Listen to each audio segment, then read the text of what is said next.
Good morning, everyone. Parminder Singh here with London Properties here in Kingsburg, right near the fire station downtown at Coffee Pot Park. And today's Faces and Places is going to have a few little sounds behind us, kids playing on the swing set over there. So I'm very fortunate to be here with Tad, Horiuchi, and Reggie Gierke. Nice to see you guys. Good to see you. And these guys are the faces behind Kingsburg Media Foundation.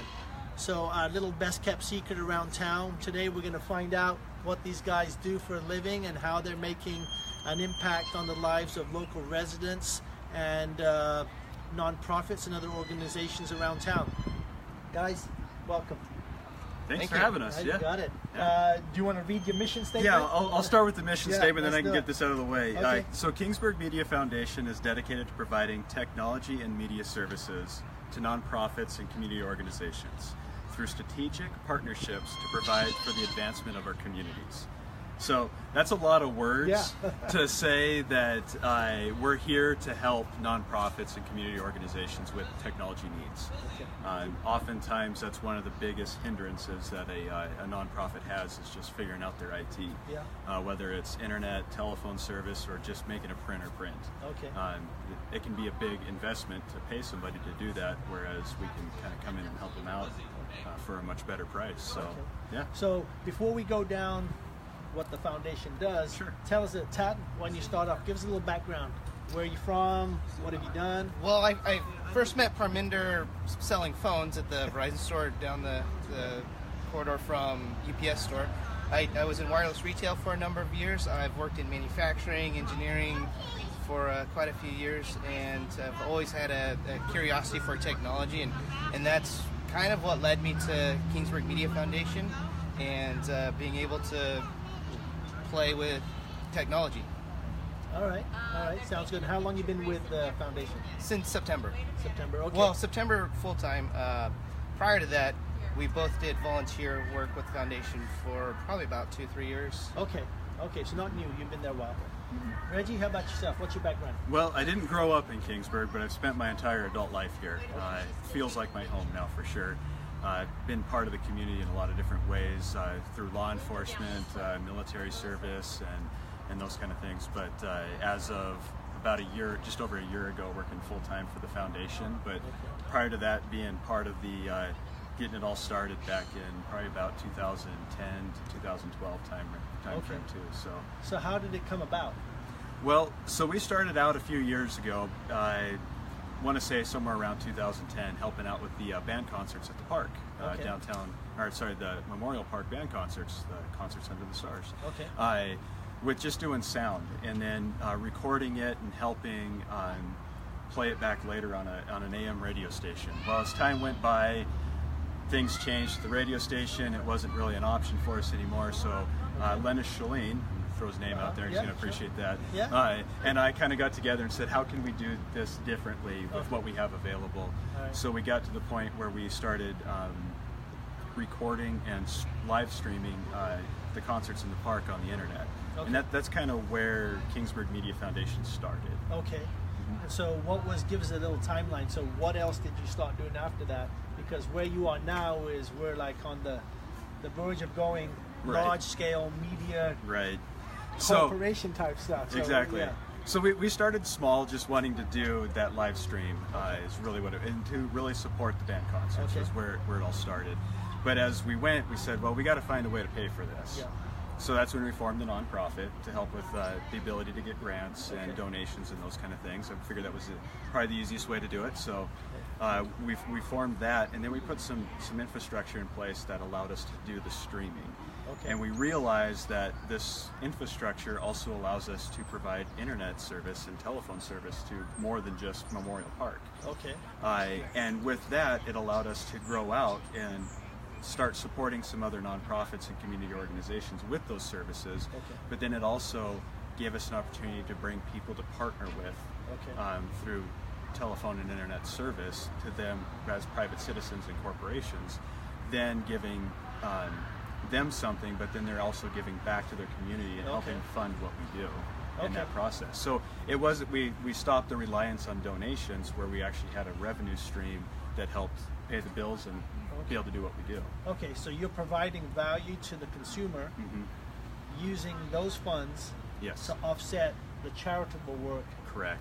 Helping the nonprofits. So it kind of works like a co-op. It's the idea of the community getting behind people in the community that do the things to support the community. Okay. So it's really all about community. So somebody that needs internet service, or maybe doesn't need it but wants it, they pay for it at a fair, market price. Sure. And then that money comes into us, and then that allows us to then another organization that maybe can't afford it, or needs it to perform what their mission statement is, but then that offsets their cost, dramatically reducing it and making that money that they would have been spending on technology services available to be spent on their mission statement instead of the back end things. Okay.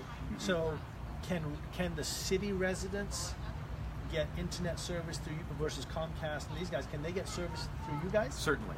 Yeah, we're not just in the city though.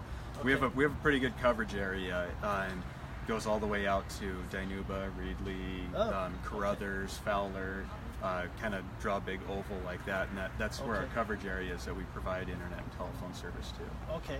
How many? I know you don't have to say. I'm going to ask, but what would be your ideal goal for how many customers you would like to have using internet service to help drive the mission statement of helping other organizations? Sure.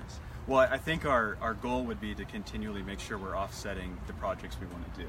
Okay. So the more projects that present themselves, obviously we need more funding to do those. Sure. So if we build our membership, which is what we call it, if we build our membership base and add more and more members, that then gives us more and more funds that we can then reinvest back into the community. So really, there is no limit, but it would be nice to continue to grow beyond where we're at now, because every time we grow, it then provides that many more opportunities. Can you give us an idea what kind of projects you've got lined up? Give me a big project that you're thinking that you guys want to do for the community, whether it's Kingsburg or nearby. Okay, well, we've got a couple that are we've got one that we've been working on for a while now, and that's the Wi-Fi project, the free Wi-Fi project here in Kingsburg. Okay. Many of you have probably seen it. It's downtown Kingsburg Wi-Fi, or you might see it as Kingsburg public Wi-Fi in a couple different places. But really, it's expanding that project beyond where it is currently just in downtown and Memorial Park, but making that available in more places in the community. One we're working on right now is getting into the community of Traver. Oh, just down the road. Just down the road, exactly. Right. We've been working with CAPS here in town. They have T-CAPS, Traver CAPS down in Traver, but partnering with them and bringing affordable internet to the people that live in Traver. Okay. Internet is a huge thing, and most people take it for granted. Yeah. But believe it or not, Tulare County, right here in our own area, is one of the most underserved places in the United States for internet service. Okay. So being able to get that to people at a rate that they can afford to make it actually worthwhile to them is a big goal we have right now. Is it so that community, like the kids through school, so they don't have that access to... Exactly. We already set up a computer lab in the TCAPS Center for residents to use, and that's helped a lot. And that was the first phase of getting into the community Traver, but now we would like to help get into the down the streets and through the actual residents. Is that a paid service they pay for, or how does that work? We're looking at a subsidized rate. Okay. There are a lot of details we're still trying to figure out. It's still in the concept stage, but ideally we could at least help them with subsidizing it, where they could offset maybe some of the infrastructure costs, and then we can provide some of the basic services. Okay. All right. And then, go ahead. Looking at it as more of a hand up instead of a handout. Sure. When somebody pays something, even if it's a nominal amount, they feel like they have some ownership in it, and it forms a better trust relationship. Sure. And it's not that we're just these people coming in to give things away for free. Right. But it's now more of we're partnering together to help each other. Well, anytime you pay for something, you value it a lot more. Correct. Anything for free doesn't get because it's free. Yeah, it's free. Yeah. We want to make sure that we're giving something for it. Right. Exactly. Okay. All right. Any other projects that you want to talk about? Really, those are our big ones right now that we're working on. There's a lot of other things where obviously we've got kind of on the back burner, but really it's as the funding comes and the projects present themselves. That's actually probably one of our biggest problems, is going out and finding those projects. Okay. We don't necessarily know the need, but everybody in the area knows what the need is. Okay. So if they come to us with those needs, then it helps us kind of start building our priority list, and then also finding fundings, helping with funding of those projects. Okay, so guys, they're giving you some homework. So if you see a need in the community or around here, contact these guys. Their new website's up and running, and the address is? It's www.kbmf.org. KingsburgMediaFoundation.org is kind of what you're looking at there. So, but kbmf.org is the easiest way. A couple more questions. So how many hours you guys putting in a week? Too many. Too many. Too many. Okay. Startup is always hard. We have a good base of volunteers that we will tap into on bigger projects, but it's mostly Tad and I doing 99% of the work. Okay. It's a lot of time. Yeah. And that's one of the things that we're looking for more funding for through more membership, is to get more people. The more people you have to put out a project, the faster, the better the project turns out. Okay. So yeah. Okay. So reliability is the biggest thing in network, right? Internet service.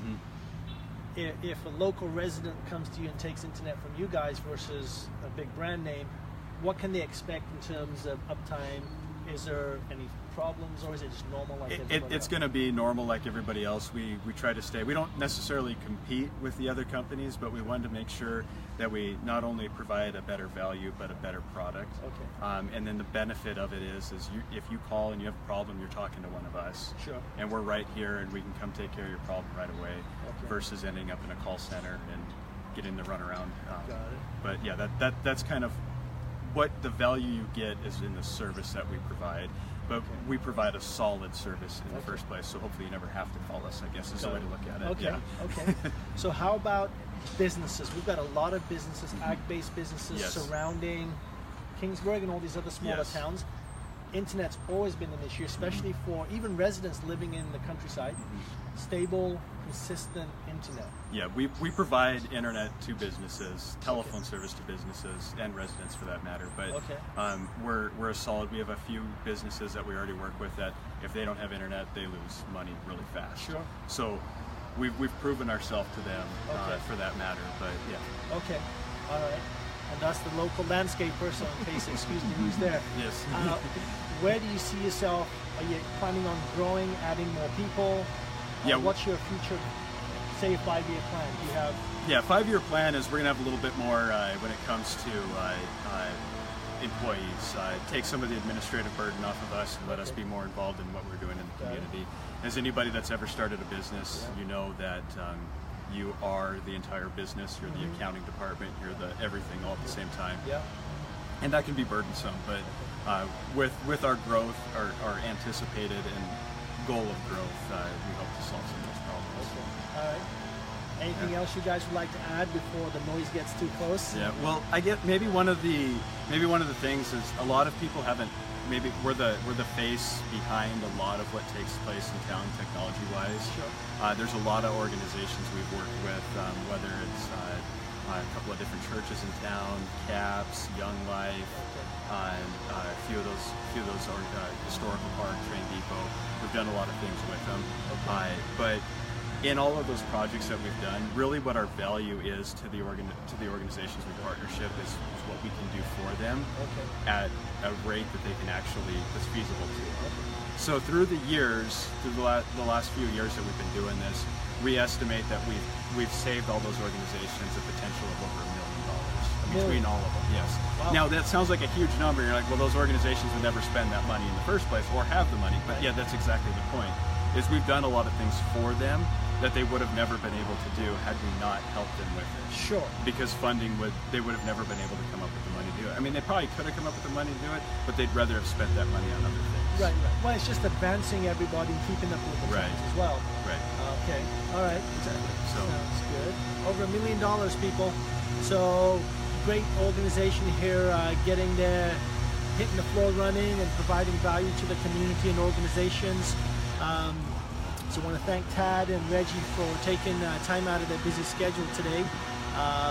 Please feel free to contact them, share the video on what they're doing for the community. My name is Parminder Singh with London Properties in downtown Kingsburg, Coffee Pot Park. You guys have a blessed day. God bless.